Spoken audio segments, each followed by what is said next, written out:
The reserve cliff.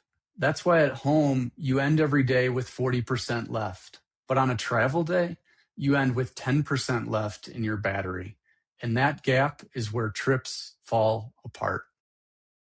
On a normal home day, let's assume you use 60% of that daily capacity. You go on a workout, an errand, you meet with a friend, you end with 40% in reserve. Then at night, you sleep in your own bed, you have a predictable meal, you wake up close to fully recharged. It's a stable cycle that you're never going to run out of.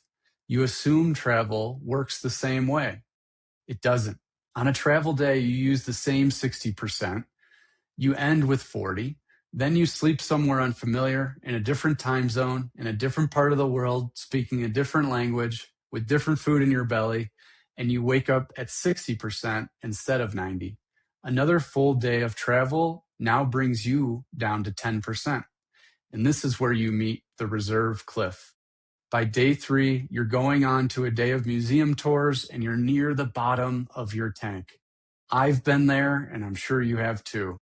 That's the reserve cliff. It doesn't announce itself with a dramatic event.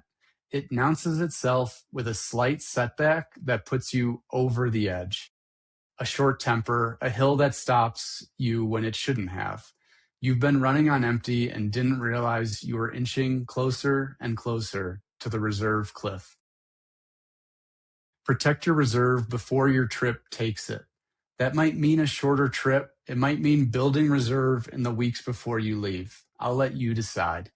So the cliff is lower and further from your limit. Either way, you make that decision today, not on day 3. The link in the description takes you to my capacity compass evaluation. It's how I prepare my clients for the trail ahead, whether it's a cruise or a trip up to Machu Picchu.